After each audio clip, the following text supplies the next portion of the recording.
Welcome, viewers, to this week's episode on substance abuse. We are continuing from where we left last week with Victor Go, who is helping us answer some questions around substance abuse. Victor, welcome to this week's episode. Thank you for having me again, Lloyd. Last week we discussed issues around the main victims of drug abuse, and you rightfully pointed out that the youths are the major victims of drug abuse, and the red flags that one can notice when his or her beloved is using substance abuse. So I want to continue from where we left last week and try to discuss with my drugs actually are most common in Zimbabwe, which are most commonly used in Zimbabwe, and they are happy actually. All right, yeah. So I wouldn't want to answer it in terms of the classification of them, as in what are hallucinogens, what are stimulants. I think it becomes too academic. It becomes too deep for our viewers to really understand what we are talking about. So I would try to be more specific in terms of those substances that we hear every day in the streets, everywhere else. Probably talking about marijuana, talking about crystal meth, talking about cocaine, heroin, and so forth. So you may find that we have quite a number of drugs or substances that we can talk about when we get to this topic. But I would want to put some emphasis on crystal meth. Why? Because it is probably mtoriro, in other words. It's commonly known as mtoriro. Yeah. It's referred to as crystal meth. So you may find that the effects of crystal meth, they are quite devastating, especially when you are to focus on or when you are to look at the youths that we try to single out as the main victims of substance or drug abuse. You may find that with its effects, it is associated with sleepiness, loss of appetite, exaggerated energy, and you may find that when it comes to the extremes, that's where you may find someone experiencing hallucinations, delusions, and things like that. I don't want to be more. So if I'm now using my strong words, try to help me. Such that I will try to, yeah. So when we're talking of those effects, you may find that ultimately they will end up probably changing the behavior or the mental state of the person probably permanently. Why? Because its effects, they start from the physical mechanism of your brain. So what will happen is if it affects that physical mechanism, that's when you then start to notice those extreme symptoms like hallucinations and delusions from that person. So crystal meth, is that drug that we really need to try and fight, give maximum effort in trying to do away with it, because it is really affecting the youths. And you may find that the challenge with the youths, they are quite exposed to this substance or to these substances in general. Probably because of peer pressure, where they will be playing, they will come across, there is access to those substances. So you may find that that's the reason why I would always say, or that's the reason why I tried to emphasize or single out the youth as the main victims. Why? Because they've a lot of exposure to these substances. And you may find that their mental health is affected by quite a number of day-to-day living. You understand? Probably someone have graduated and still trying to balance what's next. So you may find that it's those mental health issues that will then make the youth revert to the use of these substances as a solution to what would be affecting them in every day. Okay, so you singled out crystal meth as the most devastating drug, and also you also try to bring out its effects. Are the effects the same? For instance, when I take bronco, and marijuana, are they the same with someone who's taking crystal meth or cocaine or any other drugs which is out there? All right, yeah, that's a big one. That's a very good question. So you may find that those effects, they differ depending on the type of drug that a person will be using. So you may find that the effects of crystal meth It might be different from the effects of marijuana or mbanje. They might be different from the one who is using cocaine and so forth. But the reason why we tried and single out crystal meth is probably because currently, in recent years, you may find that it is the one which is we are seeing its side effects probably affecting the youths. You see them wandering around in the streets. You see them, they're not behaving like you might then believe or want to think, no, is this a mad person or yeah. But you may find that it will be mainly because of crystal meth.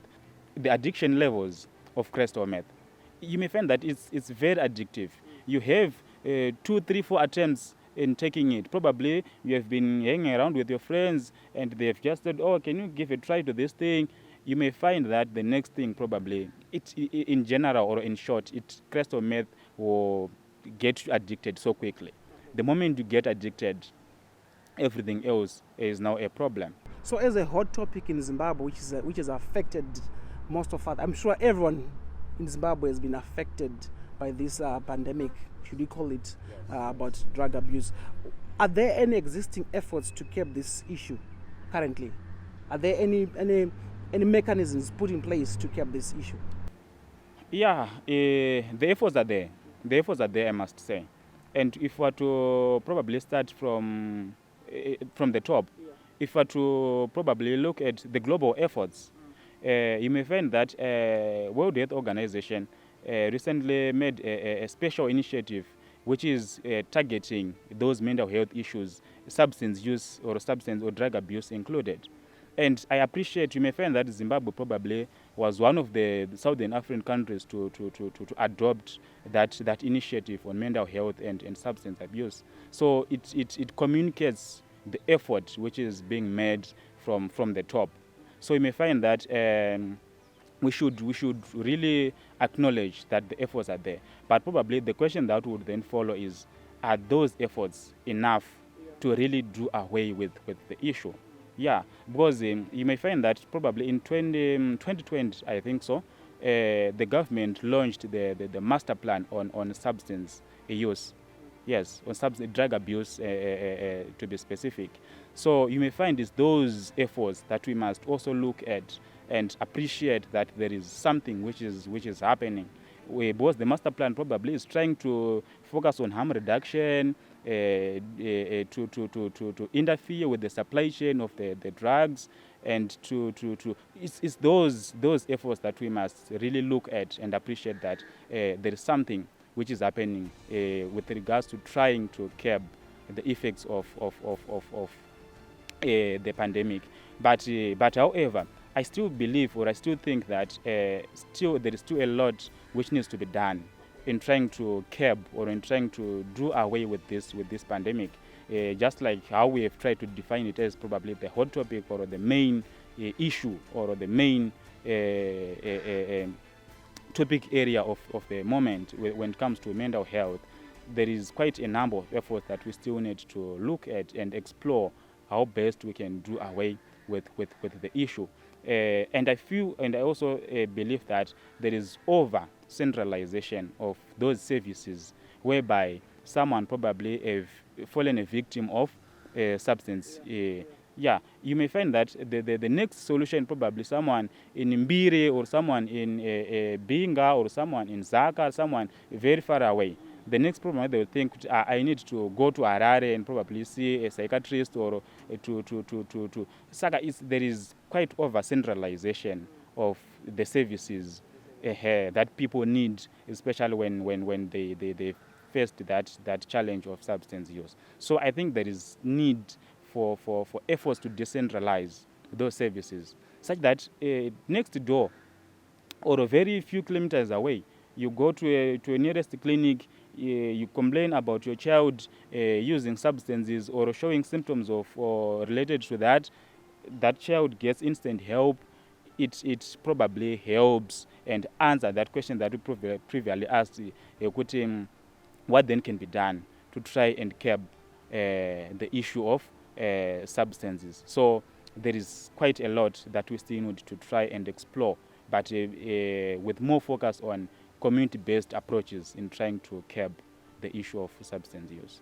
You spoke about community-based approaches that can be used to curb this issue of drug abuse. Where do you think, or as a practicing Catholic, where do you think the youths within our diocese, within our parishes, can seek help around this issue? Yeah, I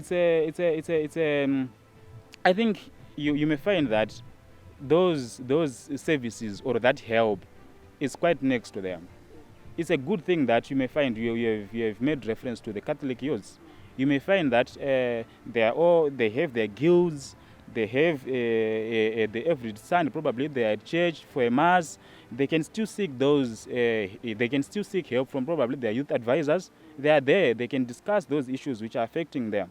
If a fellow youth probably notice or suspect, no, probably this guy is doing something related to that. What if you try to engage them? Those advisors have a conversation. I think this guy is arushan sama drugs or arushan sama samsagada. They have a conversation. They try to help each other. Even referring them to their priests, they can always get help there. I'm very sure the priest, they will definitely know the next person to even professionals that are there within the church. I'm very sure the priest will be quite aware of them. So probably the next thing the priest would call upon, be it a psychologist, be it a mental health nurse, or someone, even the priest himself. I'm very sure he is professional enough to try and give help to whoever could have been affected by that substance use. As well, you may find that the population that we're talking about, some of them, they're still going to school. There are teachers there. They can still be there to help them. They can find ways and try to help those youth that will be using substances. So it comes back to the issue of empowerment that I alluded to on my, probably the first episode. I can't remember very well. But I think we once talked about empowerment of those primary institutions. The teachers need to know, if I notice this behavioral change on this child, what should I do? The priest should know, if I notice this change, what should I do? Even the youth advisors, they should just know, if I notice something like this, then what should be the next step? So it comes back to the issue of decentralization. It comes back to the issue of empowering those community leaders to try and curb the issue of substance. Thank you so much, Victor, for highlighting all these issues that we didn't know around issues of substance abuse, drug abuse, the types of drugs, and also the effects that are associated with these drugs.